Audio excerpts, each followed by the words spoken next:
सुनी मुनि बचन लखन मुस्काने बोले परशुधर ही अभिमानी।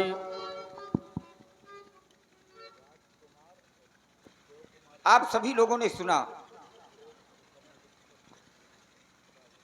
महात्मा श्री परशुराम जी का कथन, आप सभी लोगों ने सुना।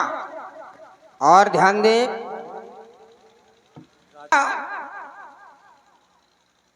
सुनो राम जय शिवधन तोरा, साहस बाव शमशोरिप मोरा। धनुष तोड़ने वाला शत्रु है और धनुष तोड़ने वाला किसके समान का शत्रु है? तो आप लोगों ने सुना भी होगा, इन्होंने कहा कि सहस्र बाव शम सोरिप मोरा, धनुष तोड़ने वाला सहस्त्रा बाव के समान का शत्रु है। विचार किया जाए, क्या धनुष तोड़ने वाला सहस्त्रा बाव के समान का शत्रु हो सकता है? या धनुष तोड़ने वाले को सहस्त्रा बाव के समान का शत्रु माना जा सकता है? उत्तर निकल करके ये आता है कि धनुष तोड़ने वाला और सहस्त्रा बाहु दोनों एक समान के नहीं हो सकते। क्यों? क्योंकि दोनों में समता का मानक नहीं है, समता का मानक नहीं है। श्री परशुराम जी तो कह रहे हैं कि सहस्र बाहु शमशोरिप मोरा, पर इनकी ठीक समता हमको समझ में नहीं आ रही कि ये किस तरह से दोनों एक समान के हैं। दो शब्द दे रहा हूं, एक शब्द है समता और एक शब्द है भिन्नता।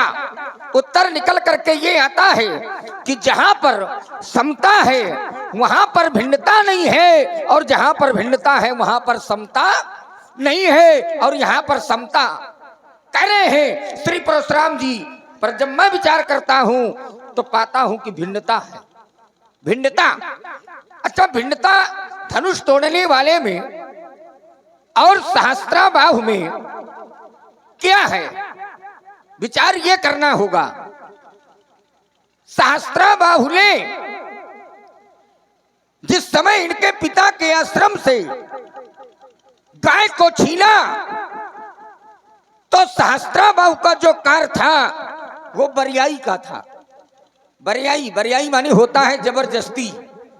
कहने का भाव ये कि सहस्त्रा बाहु ने जो कार्य किया था वो जबरदस्ती किया था। ईमानदारी से विचार किया जाए तो धनुष तोड़ने वाले ने धनुष को तोड़ा, तो क्या जबरदस्ती में तोड़ा?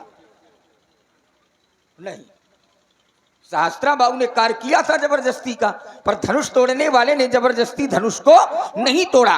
जब धनुष तोड़ने वाले ने जबरदस्ती का कार्य नहीं किया, सहस्त्रा बाहु ने जबरदस्ती का कार्य किया था, तो क्या दोनों में समता है कि भिन्नता है? भिन्नता है। तो जब भिन्नता है तो फिर श्री परशुराम जी क्यों कह रहे हैं कि सहस्र बाहु शम? ये बात इनकी ठीक समझ में नहीं आ रही। अब इन्होंने, आइए जरा थोड़ा सा और विचार करते हैं। कहां सहस्त्रा बाहु और कहां धनुष तोड़ने वाला? सहस्त्रा बाहु ने जिस समय इनके पिता के आश्रम से गाय को छीना, तो सहस्त्रा बाहु का किसी ने समर्थन नहीं किया होगा, किसी ने यह नहीं कहा होगा कि सहस्त्रा बाहु ने बहुत अच्छा कार्य किया। क्यों? किसी ने कहा? ऐसा कोई प्रमाण नहीं है कि सहस्त्रा बाहु का किसी ने समर्थन किया हो, किसी ने कहा हो कि बहुत अच्छा कार्य सहस्त्रा बाहु के द्वारा किया गया। किसी ने नहीं कहा। पर जिस समय धनुष तोड़ने वाले ने धनुष को तोड़ा, तो एक ने नहीं, सबने समर्थन किया, और ऐसा समर्थन किया कि करहि आरती पुर नर नारी, अदेहि निछावर वित्त विषारी। आप सभी लोगों ने आरती उतारी है, किसकी उतारी है? क्यों भैया, किसकी उतारी है? धनुष तोड़ने वाले की। किसकी प्रशंसा किया है? धनुष तोड़ने वाले की। सहस्त्रा बाहु की किसी ने प्रशंसा किया हो? कोई प्रमाण हो तो बताओ। शास्त्र भाव का किसी ने समर्थन किया हो, कोई प्रमाण हो तो बताओ। पर धनुष तोड़ने वाले की प्रशंसा सभी ने किया, इस बात का प्रमाण है। इसलिए धनुष तोड़ने वाला और सहस्त्राभाव दोनों एक समान के नहीं हो सकते, और जब दोनों एक समान के नहीं हो सकते तो फिर सहस्त्रभाव सम, ये बात बिल्कुल भी ठीक इनकी नहीं है। अब एक बात का इन्होंने और प्रयोग किया, इन्होंने कहा कि शो बिलगाओ, धनुष तोड़ने वाला समाज से शो बिलगाओ माने अलग हो जाए। अच्छा, धनुष तोड़ने वाला समाज से अलग हो जाए तो इनकी दृष्टि में ठीक, ध्यान देना जरा, धनुष तोड़ने वाला समाज से अलग हो जाए तो इनकी दृष्टि में ठीक, पर मैं कहता हूं कि अगर धनुष तोड़ने वाला समाज से अलग भी नहीं होता तब भी ठीक, तब भी ठीक। अच्छा, कैसे ठीक, विचार करिए जरा। समाज में कोई व्यक्ति बहुत अच्छा कार्य कर देता है, समाज में कोई व्यक्ति बहुत अच्छा कार्य कर देता है तो अच्छा कार्य करने वाला व्यक्ति समाज के साथ होता है कि समाज से अलग होता है? साथ में होता है। क्यों? इसलिए क्योंकि उसने अच्छा कार्य किया है, इसलिए वो समाज के साथ है। जैसे एक अच्छा कार्य करने वाला व्यक्ति समाज के साथ होता है, ठीक उसी प्रकार धनुष तोड़ने वाले ने धनुष को तोड़ करके एक अच्छा कार्य किया है, और जब उसने एक अच्छा कार्य किया है तो उसको समाज के साथ होना चाहिए कि नहीं होना चाहिए? होना चाहिए। और जब होना चाहिए तो फिर वो है, और जब वो है तो फिर ये कह रहे हैं कि शो बिलगाओ माने अलग हो जाए, ये भी बात इनकी ठीक नहीं है। अब समाज के लोग उसको अलग कर दें ना, ये भी ठीक नहीं है। क्यों? समाज के लोग अलग किसको करते हैं? मेरा विचार गया, समाज के लोग अलग किसको करते हैं? तो उत्तर मिला कि जो व्यक्ति अपराधी होता है, जो अनुचित कार्य कर देता है, तो समाज के लोग कह दिया करते हैं कि इसको समाज से अलग कर दिया जाए। पर कब? जब अनुचित कार्य होता है तब। क्या धनुष तोड़ने वाले ने अनुचित कार्य किया है क्या? धनुष तोड़ने वाले ने अपराध किया है क्या? और जब उसने अपराध नहीं किया तो फिर उसको समाज के लोग अलग नहीं कर सकते। आपने कहा कि नत मारे गए हैं सब राजा, सभी राजा मारे जाएंगे, तो अगर सभी राजा मारे जाएंगे तो ये भी न्याय नहीं है। क्यों? क्योंकि धनुष तोड़ने वाला है एक, धनुष को तोड़ा है एक ने, और जब तोड़ने वाला है एक तो फिर न्याय कहता है कि मारा भी जाए तो एक। यहां तक तो ठीक है, पर ये कहां का न्याय लेकर के पधारे हैं? तोड़ने वाला है एक, अब करें कि मारे जाएंगे अनेक, ये भी इनकी बात ठीक नहीं है। हमको लगता है कि इनकी बातें भर ठीक नहीं है, ये स्वयं में भी ठीक नहीं है, ये स्वयं में भी ठीक नहीं है। तो हमको चलना चाहिए और चलकर इनको ठीक करना चाहिए। ठीक करने का भी अर्थ कई अर्थों में होता है, कई विधाएं होती हैं। कुछ लोग कहते हैं कि मिलना हम तुमको ठीक कर देंगे, पर हमारी वो विधा नहीं है कि मिलना हम तुमको ठीक कर देंगे। चलें, चलकर इनको कोई ऐसा मार्ग बतावें जिस मार्ग में ये चले, और जब चलेंगे उस मार्ग में तो धनुष तोड़ने वाला इनको मिलेगा, और जब धनुष तोड़ने वाला इनको मिलेगा तो ये बिल्कुल ठीक हो जाएंगे। तुम इसको बेटा ठीक करो, थोड़ा तुम इसको ठीक करो तो इनको हम ठीक करें। अभी वो समझ में नहीं आ रहा है, क्योंकि ये ध्वनि भी समीप से बहुत ज़्यादा हो रही है, थोड़ा सा इसकी दूरी होनी चाहिए। हम इसी को सुन रहे हैं, ये हमको सुन रहा है, और लोग हमको कैसे सुनेंगे? धर्मात्मा जी प्रसन्न रहो। आओ, ठीक हो? बिल्कुल नहीं। कहाँ हो? मेला में होगा?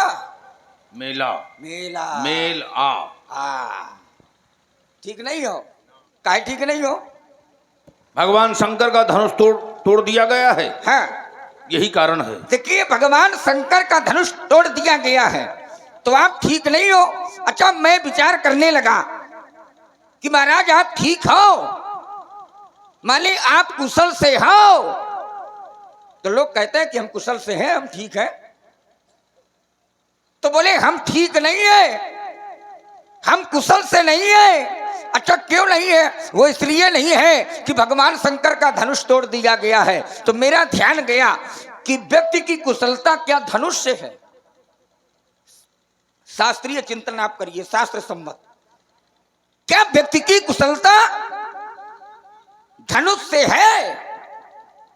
नहीं है, तो फिर व्यक्ति की कुशलता कहां से है? विचार ये करना है। सुधी लोग बैठे हैं, कुछ लोग बैठे हैं, कुछ लोग खड़े हैं, और मेला वाले खड़े हैं, सुधी लोग बैठे हैं। तो विचार सभी को करना है, व्यक्ति की कुशलता कब? तो हमारे आचार्य कहते हैं तब लगी कुशल न जीव कहाँ, सपने हुमन विश्राम। अब बोले जब लगी, कब लगी? जब लगी, तब लगी, कब लगी? बोले जब लगी। भजत न राम कहा, शोक धाम तज। कुशलता यहां से है शास्त्र सम्मत विचार करने पर परशुराम जी महाराज कह रहे हैं कि धनुष टूट गया है तो माने हम ठीक नहीं हैं, धनुष टूट गया है तो हम कुशल से नहीं है। अरे आप ठीक नहीं हो, अब आप इसलिए ठीक नहीं हो कि धनुष टूट गया है, आप इसलिए ठीक नहीं हो कि तोड़ने वाला आपको मिल नहीं रहा, इसलिए भी आप ठीक नहीं हो। ये भी कारण है आपके ठीक ना होने का। किसी को कोई खोजे और जिसको जो खोजे अब वो उसको ना मिले, अब फिर उससे पूछो काहे भैया ठीक हो? कहाँ ठीक है वो?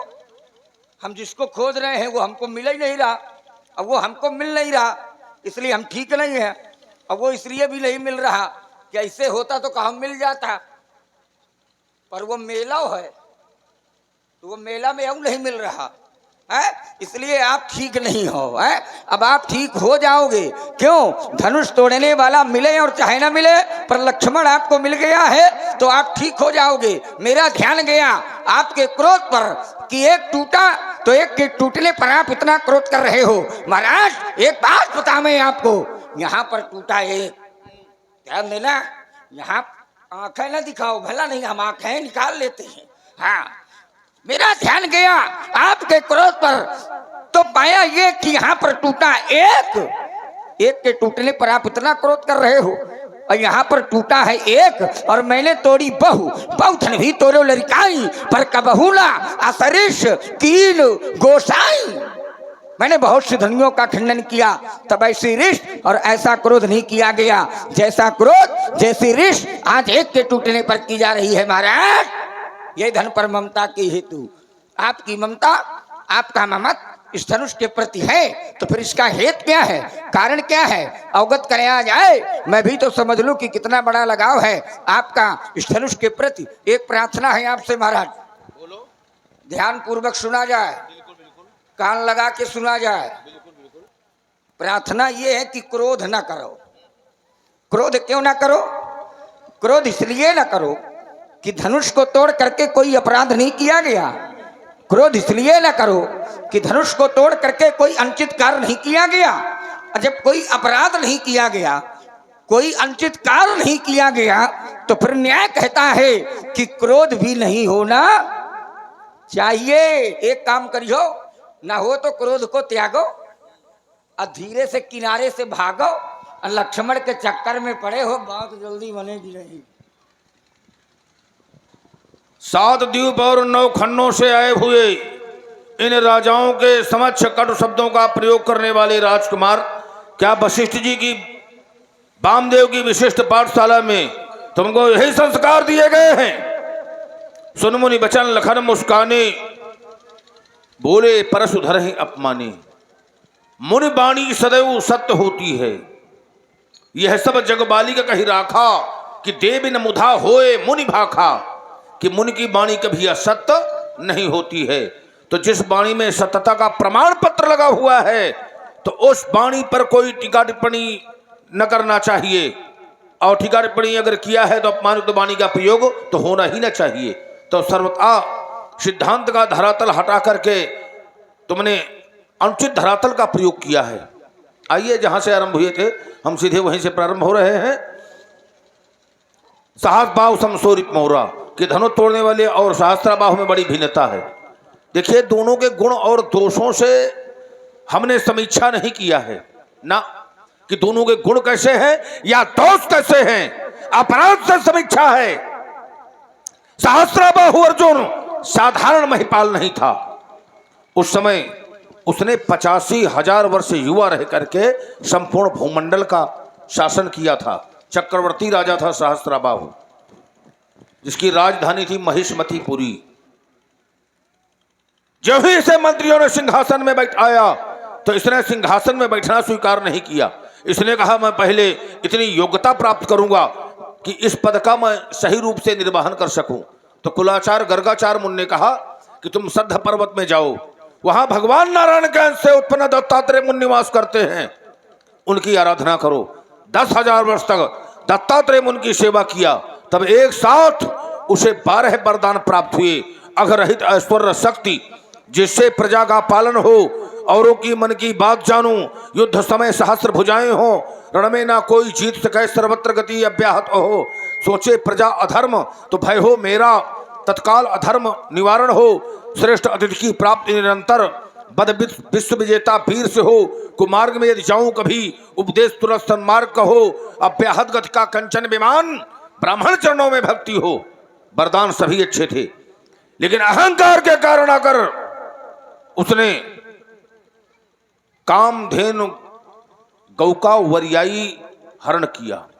जंगल में आखेट के लिए गया था और हमारे पिताजी के आश्रम में आया तो उन्होंने कामधेनु के प्रभाव से आतिथ्य सत्कार किया, क्योंकि हमारे सनातन धर्म में आयुष्मान भव अतिथि देव भव कहा गया है। तो सत्कार का कोई महत्व नहीं दिया। और जो उसका मंत्री था जिसका नाम था चंद्रगुप्त, उसने भी परामर्श अनुचित दे दिया। उसने कहा कि ऐसी वस्तुएं राजप्रासादों में उपलब्ध नहीं है जो एक ऋषि के पास वन में उपलब्ध हैं, और इस गौ को ले लिया जाए। और वरियाई जब उसने कामधेनु पर अतिक्रमण किया, कामधेनु का वरियाई हरण किया, तो उसने अपने धर्म का त्याग कर दिया। क्षत्रिय को कभी ब्राह्मण के यहाँ ऐसा अपराध नहीं करना चाहिए। अपने धर्म से च्युत हो गया, और जब अपने धर्म से च्युत हो गया तब उसका विनाश हुआ। तो ये धर्म नहीं है, ये भी धर्म नहीं है कि पूजित वस्तु को खंडित किया जाए, और ये भी धर्म नहीं है। कामधेनु भी पूजित है, सुन सेवक सुरतर सुरधेनु, बिरिहरिहर बंदित पद रेणु। तो वहां भी पूज्य पर आघात, और ये धनुष की भी पूजा होती रही है, तो यहां भी पूज्य में आघात। इसलिए सहस्त्रबाहु समसौरित मोरा, सहस्त्रबाहु था पितृद्रोही, धनुष तोड़ने वाला गुरुद्रोही, और गुरु माता पिता आचार सब एक ही कोट में होते हैं। इसलिए सहस्त्रबाहु समसौरित मोरा, इसलिए वो धनुष तोड़ने वाला सहस्त्रबाहु के समकोट का हमारा शत्रु है। और ये आ गए हमारे धीरू शर्मा जी, इनकी ओर से 21 पुष्प मुद्राएं परशुराम जी के चरणों में प्रदान हो रही हैं। बहुत बहुत धन्यवाद, बहुत बहुत सौभाग्य। और हमारे पुष्पेंद्र भैया जहां भी हों, आपको मंच पर याद किया जा रहा है। पुष्पेंद्र भैया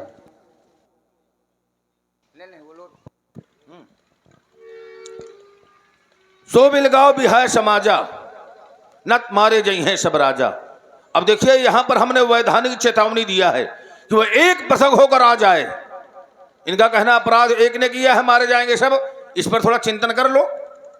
अपराधी 4 प्रकार के होते हैं: कृतकार्य, अनुमोदित, सहायक करने वाला, करवाने वाला, अनुमोदन करने वाला और सहायता करने वाला। तो अगर इन लोगों ने सहायता किया, धनुष तोड़ने वाला समाज का अवलंब लिया है, अगर समाज ने उसका सहयोग किया, और अगर सहयोग राजाओं के द्वारा प्रेषित है तो निश्चित है कि वह अपराध की श्रृंखला में है, और अगर अपराध की श्रृंखला में है तो फिर दंड पाने का अधिकार है। तो सीधे सीधे घोषणा है कि अगर उसको शरण नहीं दे रहे, उसको छुपाया नहीं जा रहा, तो वो एक आ जाएगा, एक को ही हम दंडित करेंगे। और अगर समाज के द्वारा उसे संरक्षण दिया गया तो फिर अपराध होगा, फिर हम दंडित करेंगे। बहु धनु ही तोड़ी लड़काई, बहुत सी धनु यहां बचपन में तुम्हारे द्वारा तोड़ी गई। लड़काई में, लड़काई अवस्था 5 वर्ष तक मानी जाती है। पहले गर्भाधान संस्कार, ये संस्कार है गर्भाधान, भला ये साधारण नहीं है, इसको लोग बिल्कुल खेल न बनाएं। गर्भाधान संस्कार, फिर जन्म, फिर 5 वर्ष तक बाल अवस्था, 16 वर्ष तक किशोरावस्था, फिर युवावस्था, वृद्धावस्था, इसके पश्चात और फिर मृत्यु। ये शरीर की जो है 7 अवस्थाएं होती हैं। तो अगर 5 वर्ष से कम आयु का बालक कोई अपराध कर रहा है, उसे अपराध नहीं माना जाता। और न ही उसे अधिक दंड दिया जा सकता है, ऐसा ये निश्चित है। तो वहां पर हमने क्रोध किया, लेकिन ऐसा क्रोध नहीं किया क्योंकि अवस्था वहां ऐसी नहीं थी। दूसरी बात, ऐसा धनुष नहीं तोड़ा गया था, साधारण धनुइयां तोड़ी गई थी। यही धन पर ममता के हेतु ममता को वासना माना गया है। पुण्य ममता जवास बहुताई, अपलुहे नारी शिशिर रित पाई। ममता है वासना और इस धनुष के प्रति है हमारी उपासना। तो जहां पर उपासना है वहां पर वासना का प्रवेश नहीं हो सकता है। इसलिए रे न बालक काल बस, क्या कह रहे हो? क्रोध को छोड़ो, क्रोध नहीं छूट सकता, याद रखना। नहीं छोड़ोगे, नहीं, क्रोध सुनो, क्रोध में हम नहीं हैं, क्रोध हम में है, ये याद रखना। सहजों चितवत मनहु रिशाते, तो क्रोध हट नहीं सकता है। इसलिए रे न बालक काल बस, बालक तो है न संभार, काल के बसीभूत है, इसलिए संभाल कर नहीं बोल रहा। धनु ही सम त्रिपुरार धनु, ये विदित सकल संसार। चलिए, बहुत थोड़े में ही आपकी मेरी वार्ता होती है। अब आपकी मेरी चोट पर चोट होती है। सुधी लोग बैठे हैं, मानस के जानकार लोग बैठे हैं, पठन पाठन करने वाले लोग बैठे हैं। आइए जरा फिर अपना विचार रखते हैं। पहली बात का प्रयोग इनकी ये हुआ, श्री वशिष्ठ की पाठशाला के हो, और तुम्हारे द्वारा जो प्रयोग किया जा रहा है वो उचित नहीं किया जा रहा। अच्छा, प्रयोग क्या किया गया लक्ष्मण के द्वारा, थोड़ा सा विचार करें। सुनी मुनि बचन लखन मुस्काने, लक्ष्मण मुस्कुरा करके बोलता है। तो मैं एक बात पर विचार कराना चाहता हूं कि अगर लक्ष्मण मुस्कुरा करके बोलता है तो क्या लक्ष्मण का बोलना अनुचित है क्या? विचार करें जरा। लक्ष्मण अगर मुस्कुरा करके बोलता है तो क्या लक्ष्मण का बोलना अनुचित है? नहीं, अनुचित नहीं है। अब मैं इसको प्रमाणित किए दे रहा हूं कि अनुचित नहीं है। अगर कोई मुस्कुरा करके बोले तो अनुचित ना, कोई क्रोध में बोले तो उचित। भाई कोई क्रोध में बोले और कोई मुस्कुरा करके बोले, तो बताओ कौन सा उचित है, कौन सा अनुचित है? अब मैं आइए जरा मुस्कुराने पर विचार रखता हूं। अगर मुस्कुरा करके बोला जाता है तो अनुचित नहीं है। कैसे?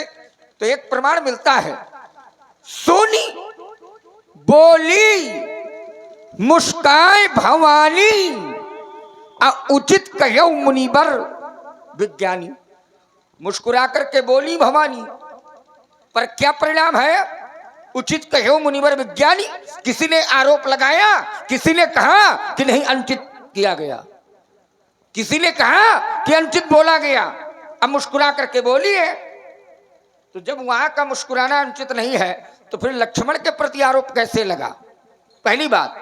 मैं एक बात और बता दूं, अगर मुस्कुरा करके बोला जाए तो अनुचित नहीं है, अगर बिहस करके बोला जाए तो अनुचित नहीं है, यहां तक कि अगर हंस करके भी बोला जाए तब भी अनुचित नहीं। भोले बाबा बिहस करके बोल रहे हैं। अब आप लोगों का ध्यान चला भी गया होगा, बोले बिहसी महेश ताप। अब महेश माने भोले बाबा बिहस करके बोले हैं। किसी ने आरोप लगाया हो, किसी ने आरोप लगाया हो तो कोई प्रमाण ढूंढिएगा, तो फिर क्यों आरोप लक्ष्मण के प्रति? एक बात और कह दूं कि अगर कोई हंस करके भी बोलता है तब भी अनुचित नहीं है, उचित है। क्यों? क्योंकि भोले बाबा हंस करके भी बोले हैं, भोले बाबा हंस करके भी बोले हैं। गई समीप महेश तब और हंस पूछी कुशला, हंस करके कुशलता पूछी है भोले बाबा ने। तब बताओ, जब भोले बाबा स्वयं भी हंस रहे हैं, हंसी रहे हैं, अब अगर लक्ष्मण मुस्कुरा ही रहा है तो बहुत बड़ी आपत्ति है का? है? बहुत बड़ी समस्या हो गई क्या लक्ष्मण के मुस्कुराने पर? इसलिए आपकी ये बात बिल्कुल भी ठीक नहीं है। अब एक बात आपकी और आई, आपने कहा कि गुरु और पिता माता, ये सब एक समान के होते हैं। और वहां पर जो सहस्त्राबाहु ने किया, वो गाय को छीना, गाय का हरण किया, तो वहां है गाय और यहां है गुरु का धनुष। तो बोले दोनों एक समान के हो गए कि ना हो गए? ध्यान देना जरा। अच्छा, इतना मानक बना लेने से दोनों की समता हो जाएगी क्या? आप विचार करिए, क्या इतना मानक बना लेने से क्या दोनों की समता हो जाएगी क्या? मैं कहता हूं कि किसी के मुख की समता तो हो सकती है, पर क्या गुण और अवगुण भी एक हो सकते हैं? नहीं हो सकते। अब आपका हमारा प्रयोजन, आपकी मेरी लड़ाई गुण और अवगुण पर है। भाई कहां सहस्त्राबाहु और कहां धनुष तोड़ने वाला? विचार यहां होना चाहिए आपका। यहां विचार नहीं हो रहा तो बताओ लड़ाई कैसे होगी? इसलिए धनुष तोड़ने वाला है और सहस्त्राबाहु है। इस चक्कर में ना पड़ो। यहां पर भिन्नता है तो फिर है, यहां पर कोई किसी प्रकार की समता नहीं है। एक बात और आपको कह दूं, आपने कहा कि अगर धनुष तोड़ने वाले ने अच्छा कार्य किया है तो उसको छिपाया क्यों जा रहा है? अरे भैया, उसको छिपाया नहीं जा रहा, उसको तो दिखाया जा रहा है। बस केवल समस्या इस बात की है कि देखो ये आपका विषय है और नहीं देख पा रहे हो तो ये आपका विषय है। अब प्रमाण मैं पढ़ता हूं। प्रभु दो चाप खंड महिदारे, अब देख लोग सब भय। कहा छिपाया गया? नहीं छिपाया गया। और प्रमाण ले लो, और प्रमाण ले लो। अगर धनुष तोड़ने वाले को छिपाया गया होता तो प्रमाण ये लाता तो मैं एक अर्धाली और पढ़ता हूं। चतुर सखी लख कहां बुझाई, अब पहिरा वहु जयमाल। जयमाला किसको पहनाया गया? तोड़ने वाले को कि परशुराम जी को? है? अरे कुछ हंसो भैया, कुछ हाँ ना करो। तोड़ने वाले को लगे कि कम से कम आप लोग सुन रहे हैं। यही संवाद का क्रम होता है, यही संवाद की विधा होती है। तोड़ने वाले को ईमानदारी से बताइए कि तोड़ने वाले को छिपाया गया तो नहीं छिपाया गया? आप लोगों ने उसकी आरती उतारी तो छिपाया गया ना। अब अगर छिपाया गया होता तो आप लोगों ने आरती किसकी उतारी? दूसरी बात। इसलिए अभी आपकी बात बिल्कुल ठीक नहीं है। अब आपने एक बात का प्रयोग और कर दिया। मैं बहुत थोड़े में, बहुत लंबी वार्ता नहीं करूंगा, विस्तारित वार्ता नहीं करूंगा, समयानुसार आपकी मेरी लड़ाई है। आपने कहा कि मुझको ममता नहीं है। क्यों? क्योंकि ममता है वासना, ममता है वासना, इसलिए हमको ममता नहीं है। यहाँ है उपासना, यहाँ है उपासना, ममता है वासना, इसलिए हमारी ममता नहीं है। अच्छा, अगर ममता वासना है, ध्यान दीजिए, चूक हो गई आपसे। अगर प्रत्येक ममता वासना हो सकती है क्या? भाई प्रत्येक जगह की हुई ममता क्या वासना के रूप में हो सकती है? तो यहाँ पर विज्ञ लोग बैठे हैं, इनको हम भ्रमित करने के लिए नहीं आए, इनको हम भ्रम मुक्त करने के लिए आए हैं। तो हमारा दायित्व बनता है कि इनको हम भ्रम मुक्त करें। प्रत्येक ममता क्या वासना के रूप में मानी जाएगी? ना, ममता तो ममता है, ममता तो ममता है। अरे ममता तो वो भी है कि यही तन राम भगत मैं पाई, अत्यहिते मोहि ममता अधिकाई। वासना है क्या? वासना है? नहीं। निंदा स्तुति उभय सम, ममता मम पद कंज। तो अगर ममता मम पद कंज है तो क्या वासना है? विचार करिए, इसी बात की लड़ाई है और इसीलिए आप बुलाए जाते हो। है, तो इधर उधर और लोगों को घुमाया करो, और जब हम मिला करें तो हमको बिल्कुल, घुमाने बिल्कुल, की आइए। बिल्कुल कोशिश ना किया करो। तो ये प्रत्येक ममता वासना नहीं है। अगर परमात्मा के चरणों में आपका ममत्व है, परमात्मा के चरणों में अगर आपकी ममता है, तो वो वासना नहीं है प्यारे, क्योंकि ये कह रहे हैं पर वो वासना है नहीं। इसलिए लोगों को भ्रम में ना डालो। आइए आइए चलिए आइए। आप बिल्कुल प्रयोग करें। आइए। एक बात आपकी रह गई है, तो मैं अगले क्रम चलिए में चलिए करूंगा। हटाओ अगले क्रम में हटाओ।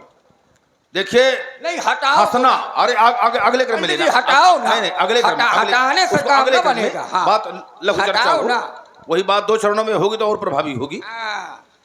देखिए हंसना, रोना, सोना ये अकर्मक क्रिया है, अकर्मक और सकर्मक।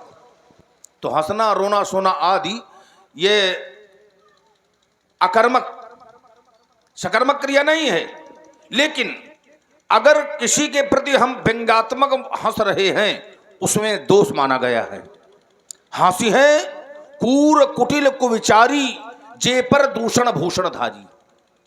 हम अनुचित किसी को और न हंसे, व्यंग्यात्मक किसी को और न हंसे, ये सिद्धांत है। रुद्रगणों ने नारद जी की हंसी किया था, तब हरगन बोले मुस्काई, निज मुख मुकुर बिलोक उचाई।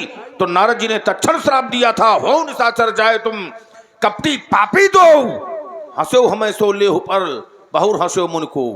तो किसी मुनि को और तो हंसने ना चाहिए, वहीं विराम लग गया था। और जहां से विराम लग गया था उस सीमा का फिर तुमने उल्लंघन किया। तो सीमा का उल्लंघन मत करो, सीमा के अंदर रहो तो ज्यादा अच्छा रहेगा।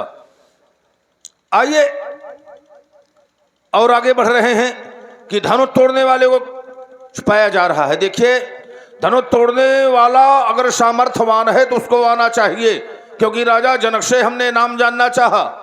कहुजर जनक धनुष कै तोड़ा, वेग दिखाओ मोहन ताजू, नाम जानना चाहा। क्योंकि देखिए रूप नाम आधीना और रूप ज्ञान नहीं नाम विहीना। नाम के अधीन रूप होता है, रूप विशेष नाम बिन जाने, करतल गतन पर ही पहचाने। कोई विशेष वस्तु आपकी हथेली में रख दी जाए, अगर आप उसका नाम नहीं जानते हैं तो वो वस्तु पहचानी नहीं जा सकती है। तो हम नाम जानना चाहते थे, राजा जनक ने नहीं बताया। तो अगर धनुष तोड़ने वाला वह सामर्थ्यवान है तो उसको तत्क्षण मेरे सन्मुख आना चाहिए।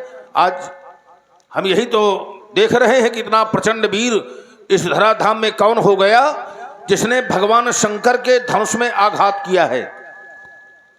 वासना और उपासना।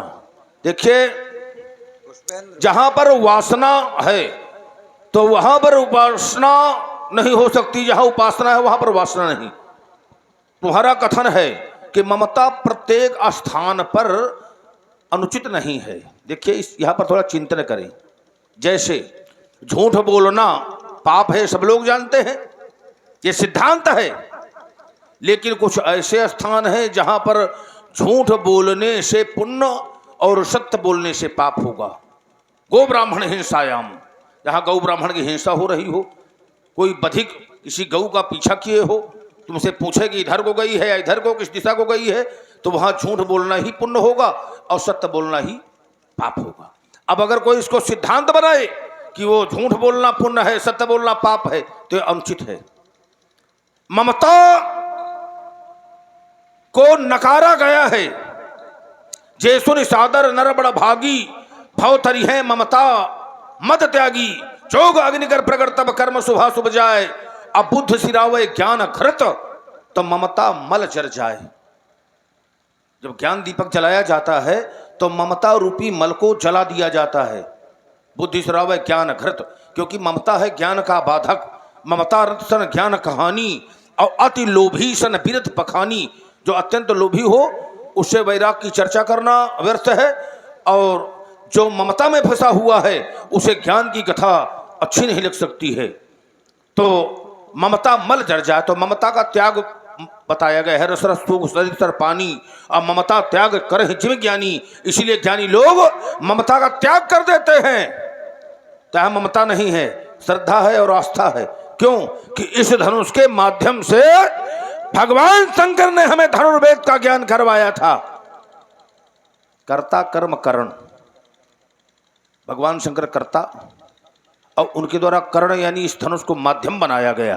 और इस धनुष के माध्यम से हमें धनुर्वेद का ज्ञान करवाया भगवान शंकर ने। तो इसके माध्यम से हमें विद्या प्राप्त हुई है, इसलिए हमारी श्रद्धा यहाँ पर निहित है। और इसीलिए हम क्रोध के धरातल में खड़े हैं कि जिसने तोड़ा है आज वो हमारा सहस्त्रबाहु के समकोट का शत्रु है। सम विषमता नहीं है, सम है कि वहां अपराध हुआ, वहां गौ का, यहां ब्राह्मण का, इसलिए सहस्त्रबाहु समसोरित मोरा।